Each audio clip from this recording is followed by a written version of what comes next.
Hi everyone, so this is going to be your undercollar session, and in this we're going to need three components.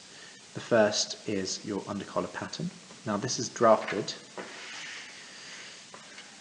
as a neutral, basically. It's too big for the jacket that we're going to be putting it on, and what we'll do is we're going to narrow it down to the width that we need and length that we need once it is made up and laid onto the back neck and front neck points of the coat that we're making. I'll show you a draft for this, which you'll be able to use if you so wish, but generally speaking in tailors' workshops we just have neutral patterns like this, which we know are too big and which we scale down. You've got a couple of components in this pattern. You have a leaf edge here, which is the outer edge of the collar. You've got the gorge edge over here. This line here is the fold edge, and then this line is the edge that sits onto the neck circle of the coat. Over here you have a centre back line, which has a seam included in it. In terms of trims, you're going to need some collar canvas on the bias.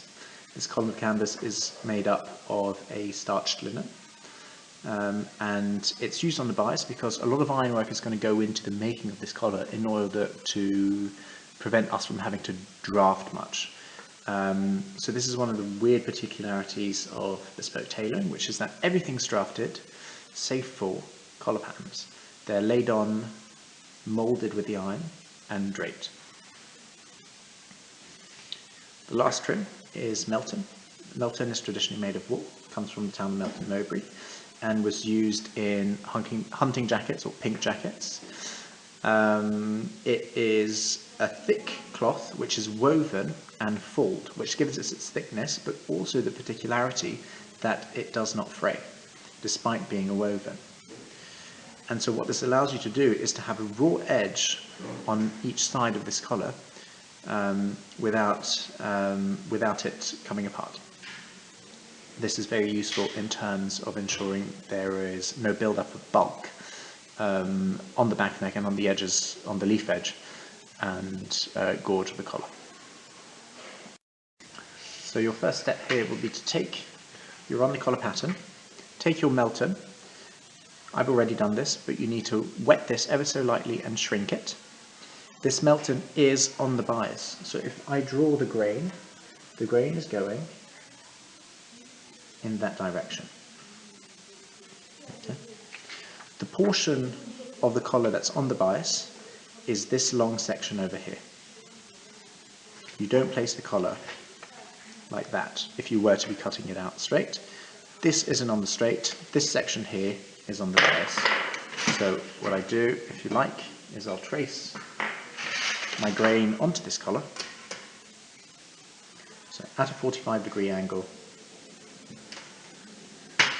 to its length, and I'll line that grain up on my Melton. Next, all you need to do is cut out this exact shape, mark it up,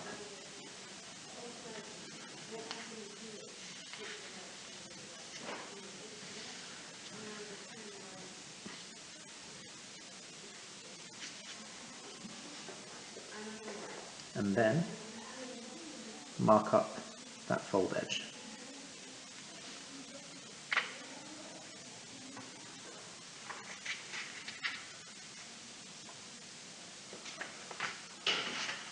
I'll then transfer those marks across.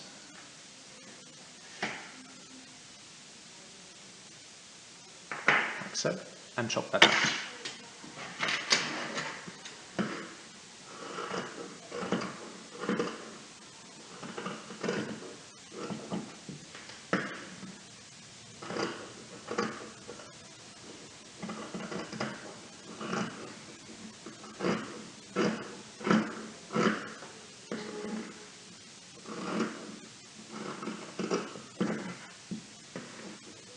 Now typically what you do is cut this out on the double, so you'd have two sides, and then you would machine both sides of this Melton together.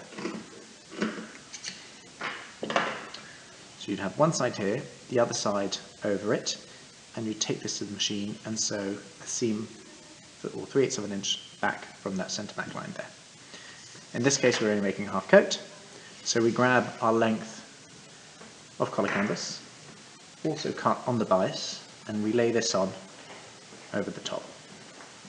Traditionally speaking, you wouldn't have a seam in the collar canvas itself. This would extend all the way past here, and you'd be able to get your collar out like so. So you'd have that long banana strip all across. We're only making a half collar here, so I'm only going to lay that on like so. Next step, pop a couple of pins in place along the fold edge, which is that chalk line that we've marked in.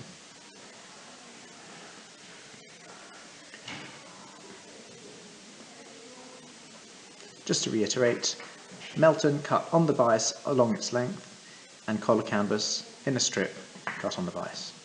I'm now going to go over to the machine and machine inside this line, back tacking at this point. You wouldn't back tack traditionally at this point because you'd have an entire symmetrical collar, but in this instance I'm going to back tack. I've now got my under collar machined up. As you can see, there's that line of stitching there. And I'm going to pop a couple of bases in to hold the collar in place, ensuring that it's laying flat. I'm just going to pop a couple of bases in here.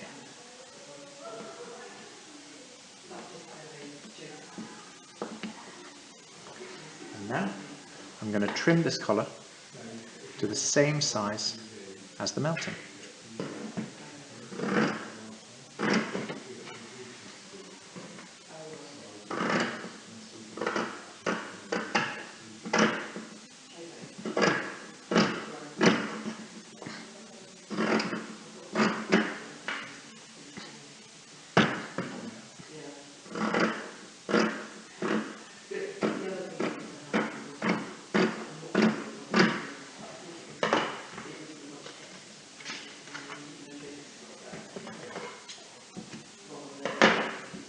There you go.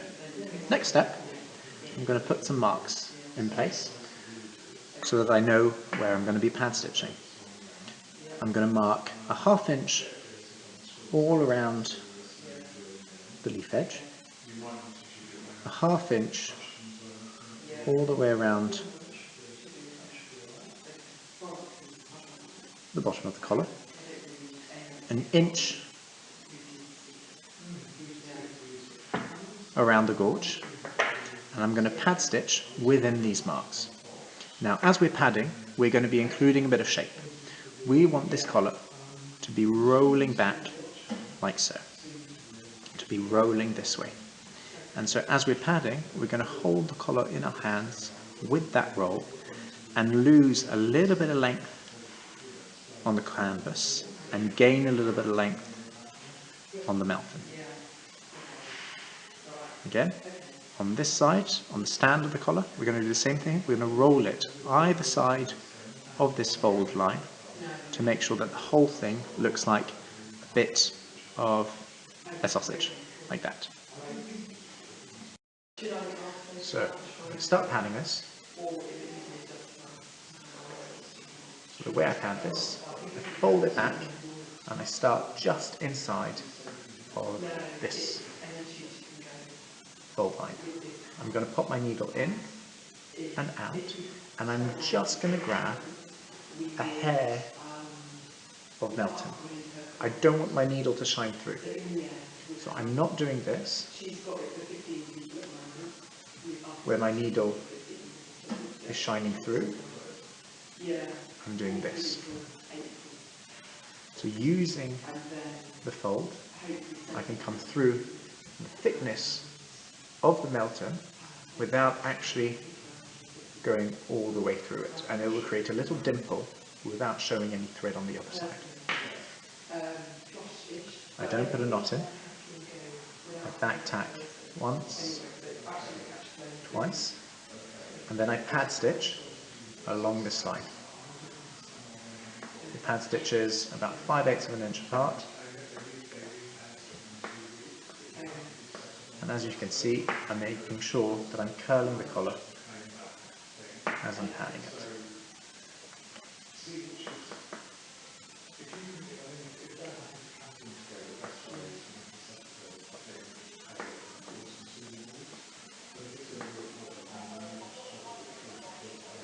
Again, make sure that you're going through the thickness of the Melton and you're not just catching collar canvas. As I get to the end, I go back up. Again, I'm still including this fold with my fingers. Ensure I'm getting a tube-like shape.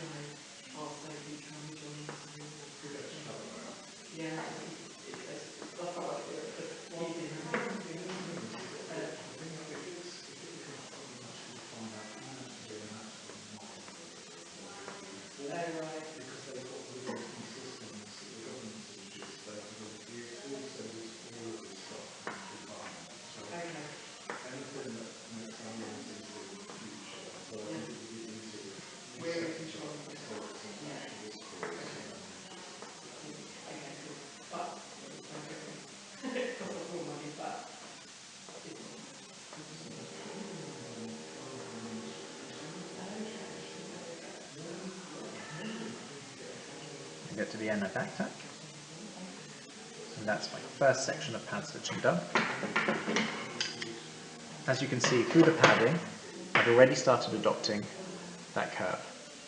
And you can see now, despite having cut them to the same length initially, that my Melton is sitting slightly further out from my collar canvas. And I've got that roll now firmly in place.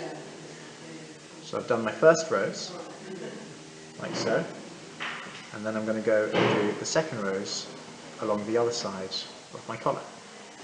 So starting from this side, continuing to roll, down, up, filling in this entire section within the white lines of my chalk.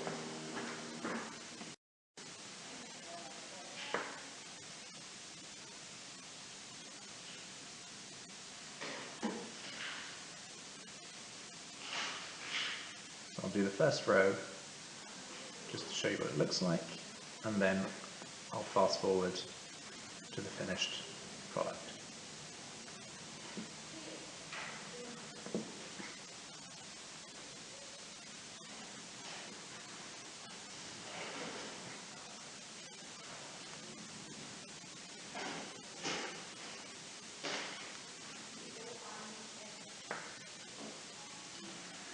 That's my first row there. And then I'll continue along with the rest and play this once it's done. And here we have our pad stitch collar, and as you can see, we've got our tube. So you can see the effects of the padding here, and what that's going to do, it's going to help keep the collar flat against the body of the wearer. We've got one last stitch to put in. Actually, I'll just show you how that looks coming into the edge. If you run out of thread, all you need to do is just back tack and start again. Next stitch down.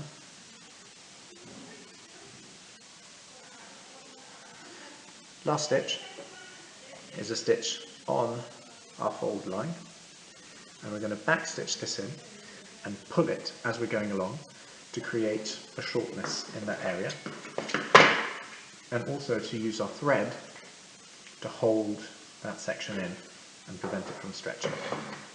So I come in to my fold line here, I start within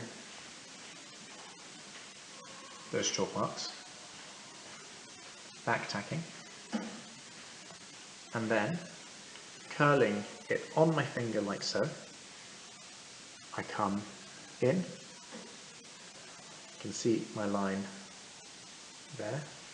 On my line, I come in and out, and you can pull your needle all the way through. You can see the mark of my needle there. As I come out, I pull tight, nice and tight, and I come back out, and I run a stitch every 1/4 inch, back stitching all the way through. Every quarter, pulling nice and tight as I'm going along and making sure that it's curling on my finger. So what we're doing is we're creating a curl that way and a curl that way, and that's going to be the shape of our neck.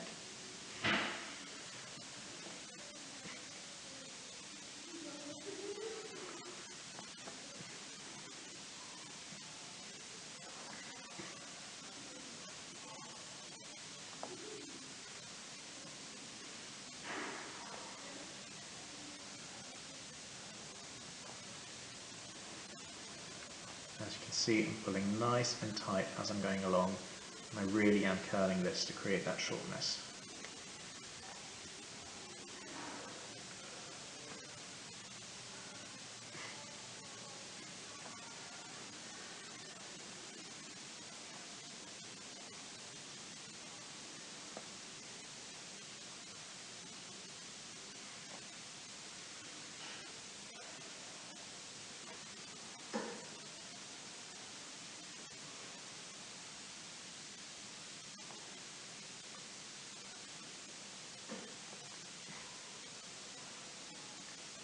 I'll fast forward this once I've finished. So now I've done that stay stitch. You can see that my collar is fluttering. It's wanting to have the fold there. It's also wanting to fold this way. And I've created that shortness, which you can see in my fold edge. So we're going to go over to the press board, and we're going to start shaping this collar in place. So here I am on the press board with my collar. So first things first is I'm going to grab the fold edge. You can see it there. I'm going to fold it and I'm going to press it in place from this side, like so. Press that fold in. And I'm not going to pull anything at this point. I'm just folding that edge in.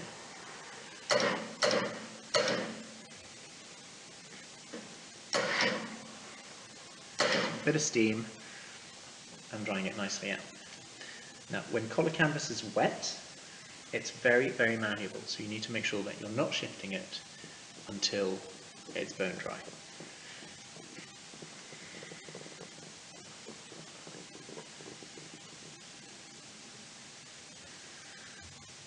Okay, so I've now flattened it like so, and I've got my fold edge nicely in place. Next step is to give it some ironwork. I'm going to stretch this edge here, and I'm going to stretch this edge here. I'm not going to stretch this edge. That's the opposite of what you want to do. You want to shrink this edge, stretch this one, and stretch this one. So starting with the leaf edge, lay it on the board, lay my iron here, hold it to one extremity, and slowly give it a tug.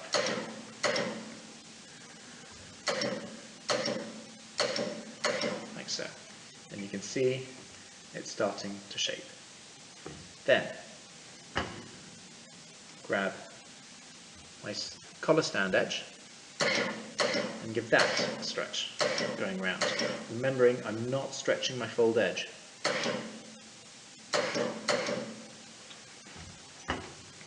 Like so. And now you can see my collar starting to take a curve.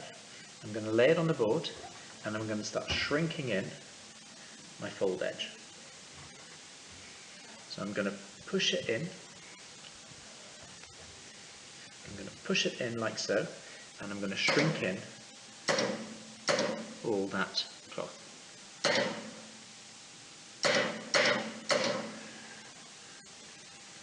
Make sure that your fold edge doesn't move and that you're getting a nice curve on the collar. Again, I can stretch my leaf edge out some more and shrink in my fold edge.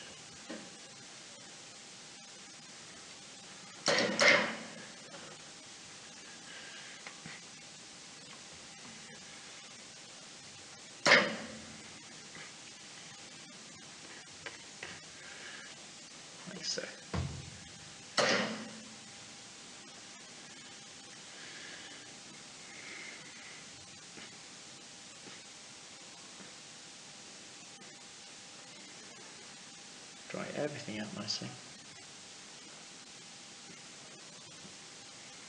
before moving it.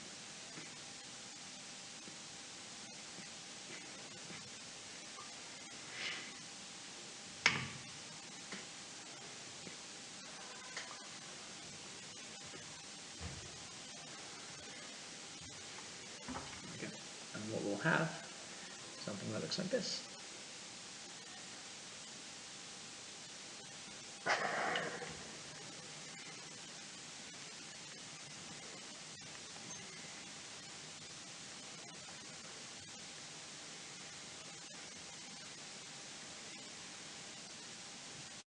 My next step in the ironwork process is to apply my back neck measure from my centre back along my fold edge line.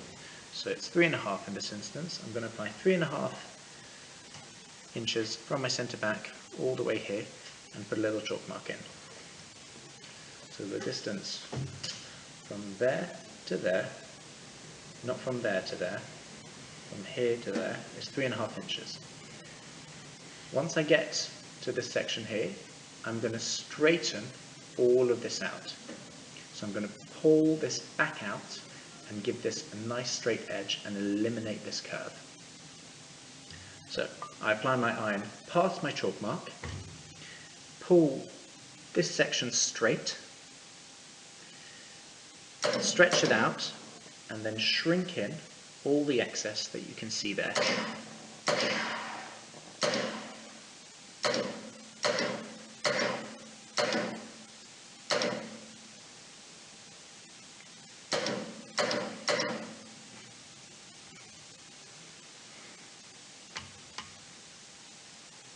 Dry that out nicely.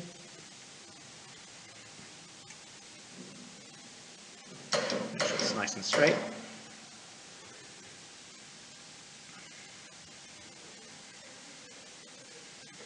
And now you can see the final shape of my collar. It curves from the back, from the centre back, all the way the length of its back neck, and then from this section onwards, it's dead straight.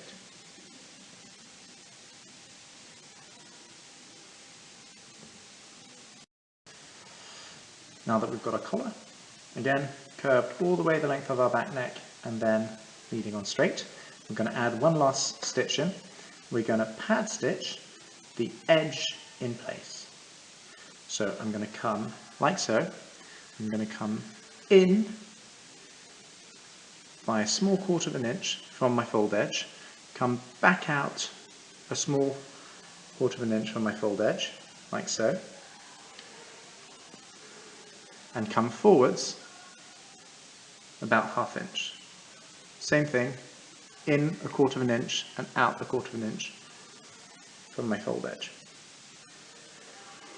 A 1/2 inch forwards from my first stitch. And I do that all along that fold. We're not worried about these stitches showing. If they show, it doesn't matter. Right, just keep going all the way along.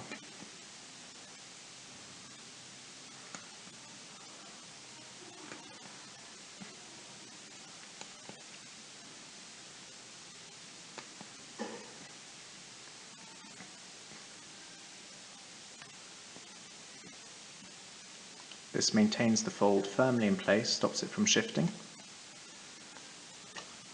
And we'll give a crisp look to the collar. Once I get to my chalk mark, back tack, and I go back exactly where I placed my needle on those first stitches, creating a cross stitch effect all the way along, like so. So back in where I placed my needle initially, back out exactly where I came out initially, all the way along.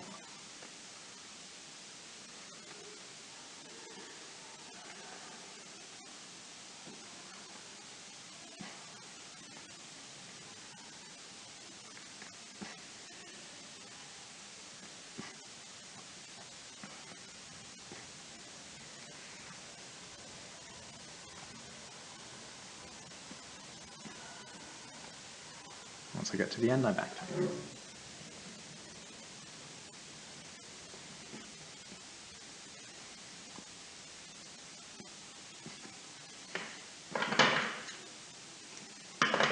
And there you can see that cross-looking stitch running all the way along the fold edge, preventing it from moving.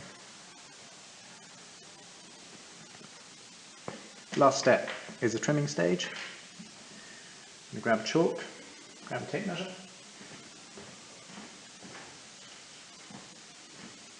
and we're going to cut our collar to our collar stand height.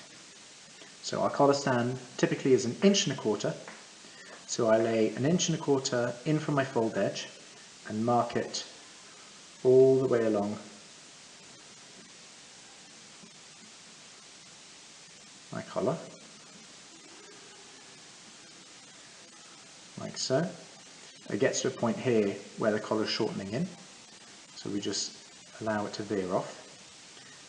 Connect all of those lines in with one swift swoop, like so. So the distance from my fold edge to the base of my collar is 1.25 inches, and I'm going to cut on that line.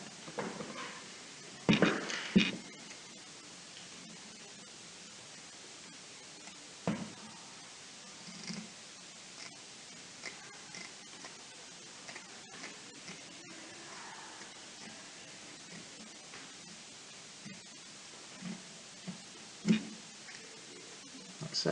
I'll just neaten everything up very quickly.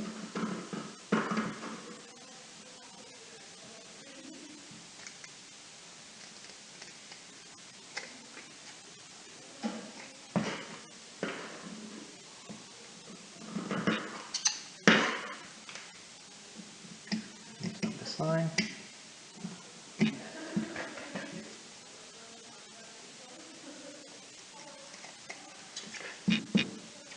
And there we have it.